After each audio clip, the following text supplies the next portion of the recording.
Hi D నమస్తే, నేను Jhansi. Welcome to our channel all in one channel. ఎలా ఉన్నారని అందరూ బాగున్నారా? నేనైతే చాలా బాగున్నాను. మీరు కూడా చాలా బాగుండాలని మనస్ఫూర్తిగా కోరుకుంటున్నాను. ఈరోజు అందరికీ ఉపయోగపడే అద్భుతమైన అమేజింగ్ కిచెన్ టిప్స్ మీ ముందుకు తీసుకొచ్చేసానండి. వీడియోని ఎక్కడ కూడా స్కిప్ చేయకుండా చివరి వరకు చూసి వీడియో వేస్తే చిన్న లైక్ చేయండి ఫ్రెండ్స్. ఫస్ట్ టిప్ని తెలుసుకుందాం. ఇలా మనం కూరగాయలు కిచెన్లో ఎక్కువగా ఆడవాళ్ళం కట్ చేస్తూ ఉంటాం కదండి. ఇలా కొన్ని రోజులకి షార్ప్నెస్ తగ్గిపోయి చాకులు త్వరగా కట్ అవ్వదు కదండి. అలా ఉన్నప్పుడు ఈ చిన్న టిప్ని ట్రై చేయండి. పింగాణి కప్స్ అయితే ఉంటాయి కదండి. పింగాణి కప్పుని తీసుకుని ఈ విధంగా చాకుని ఇలా రబ్ చేస్తూ ఉన్నాం అనుకోండి, చక్కగా మనకి షార్ప్నెస్ అనేది పెరుగుతుంది. ఎటువంటి ఇబ్బంది లేకుండా చక్కగా మనం ఈ విధంగా కూరగాయలు కటింగ్ చేసుకోవచ్చు. సో యూజ్ అవుతుంది అనుకుంటే తప్పకుండా ట్రై చేయండి. ఇంకా నెక్స్ట్ టిప్ని తెలుసుకుందాం.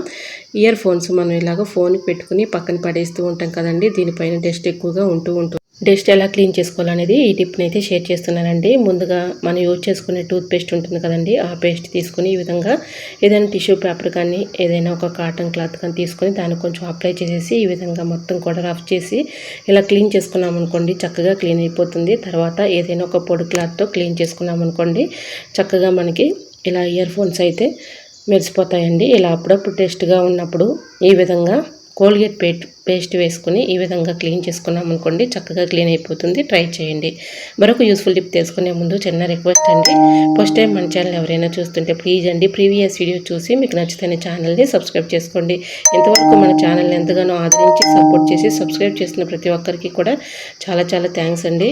ఇలానే సపోర్ట్ చేయండి. మన ఛానల్ ఇంకా మంచి న్యూ టిప్స్ షేర్ చేస్తూ ఉంటాను. మన ఛానల్లో హెల్త్ టిప్స్, కుకింగ్ టిప్స్, అలానే kitchen tips, gardening tips, stitching tips అన్నీ కూడా ఉంటాయండి. సో తప్పకుండా ఈ వీడియో నచ్చితే తప్పకుండా లైక్ చేసి మీ ఫ్రెండ్స్ అండ్ రిలేటివ్స్ షేర్ చేయండి. ఇంకా నెక్స్ట్ టిప్ని తెలుసుకుందాం. ఒక ప్లేట్ తీసుకుని దానిలో వాటర్ పోసుకొని దానిలో ఈ పేపర్ని ఈ విధంగా వాటర్లో డిప్ చేసేయాలండి. ఇదంతా కూడా పేపర్ని అంతా కూడా ట్యామ్ చేసేసుకొని ఇలా కిచెన్ సింక్లో మనం ఎంత క్లీన్ చేసినా ఒక్కోసారి బ్యాడ్ స్మెల్ వచ్చేస్తూ ఉంటుంది కదండి. ఆ బ్యాడ్ స్మెల్ లేకుండా ఉండాలంటే ఇలా ఈ హోల్స్ దగ్గర పేపర్ని ట్యామ్ చేసుకుని ఈ విధంగా పెట్టేసుకున్నాం అనుకోండి, ఎటువంటి బ్యాడ్ స్మెల్ అయితే ఉండదు. సో తప్పకుండా ట్రై చేయండి. ఇలా పేపర్ని వాటర్లో డిప్ చేసేసుకుని ఇలా పెట్టుకోవటం వల్ల పేపర్ అంతా కూడా బ్యాడ్ స్మెల్ అంతా కూడా అబ్జర్వ్ చేసుకుంటుంది కాబట్టి ఎటువంటి బ్యాడ్ స్మెల్ ఉండదు. సో తప్పకుండా ట్రై చేయండి. సో మరి మీకు ఈ టిప్స్ నచ్చాయా? నచ్చితే మాత్రం ప్లీజ్ అండి వీడియో లైక్ చేసి మీ ఫ్రెండ్స్ అండ్ రిలేటివ్స్ షేర్ చేయండి. ఫస్ట్ టైం మన ఛానల్ ఎవరైనా చూస్తుంటే ప్లీజ్ అండి, ప్రీవియస్ వీడియో చూసి మీకు నచ్చితేనే ఛానల్ని సబ్స్క్రైబ్ చేసుకోండి. ఎంతవరకు మన ఛానల్ని ఎంతగానో ఆదరించి సపోర్ట్ చేసి సబ్స్క్రైబ్ చేస్తున్న ప్రతి ఒక్కరికి కూడా చాలా థ్యాంక్స్ అండి. ఇలానే సపోర్ట్ చేయండి. మన ఛానల్ ఇంకా మంచి న్యూ టిప్స్ షేర్ చేస్తూ ఉంటాను. ఓకేనండి, మరికొన్ని టిప్స్తో మళ్ళీ మీ ముందుకు వచ్చేస్తానండి. అంతవరకు బాయ్. అందరూ బాగుండాలి, అందులో నేను ఉండాలని ఆశిస్తూ నేను మీ Jhansi. Thanks for watching. By.